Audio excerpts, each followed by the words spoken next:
Consultants. My name is Edie Ann. I've been with Sensi this is my 14th year, so I've been with Sensi for 13 years. And I learned something today that I wanted to pass on to you because I thought, wow, this is super powerful. We as consultants run our own business, right? So we tend to do things on our own. We are independent consultants. And so when we're running our business, we might have the support of our team as far as information goes. But when it comes to running parties or doing join conversations or potential buy conversations, we tend to do those alone, right? We do those by ourselves. That's just kind of how it goes.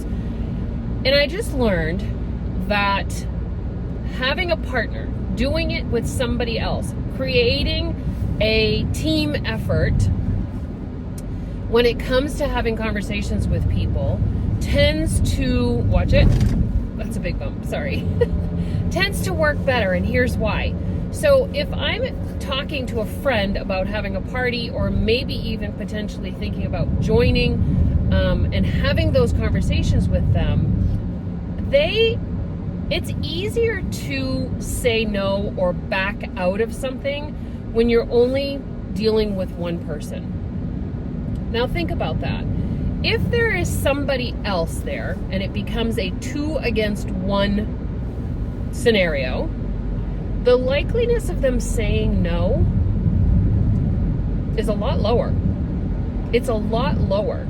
And the substance or the support that comes from having 2 people shows that one person that, hey, you know, so-and-so's team member thought it was important enough, or this person was important enough to team up with them. That's pretty good. And that's very supportive. And I'm in for that, right?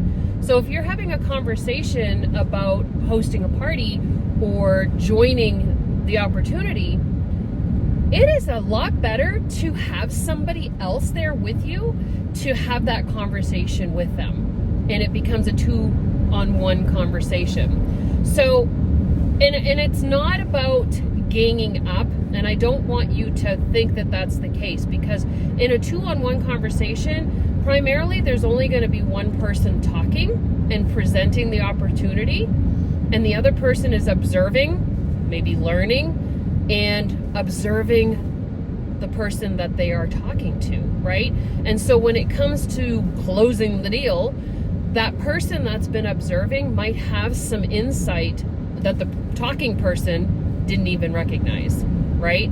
So now you have some insight to the person, and if they have a rebuttal or if they have some concerns, it'll be easier to have that conversation with them because you were seeing what was happening, right? Or what their concerns might have been even before they voiced them. So find a team member. If you are recruiting people, have your recruits be part of it with you. If you have a team member that is the same level as you, and a lot of times it's kind of cool. So in my situation, I'm a superstar director, and so if I team up with one of my people in my team, like maybe somebody I recruited, now I become the authoritative figure. And they're less likely to say no to you if your boss is around, or if they know that somebody can answer all of their questions because they've been around for a while. Or so there's so many great scenarios to having a team approach to sponsorship and booking parties, or having them want to try the product for the first time, that sort of thing. So think about that. Think of who you could team up with in your business to make it an even more successful presentation.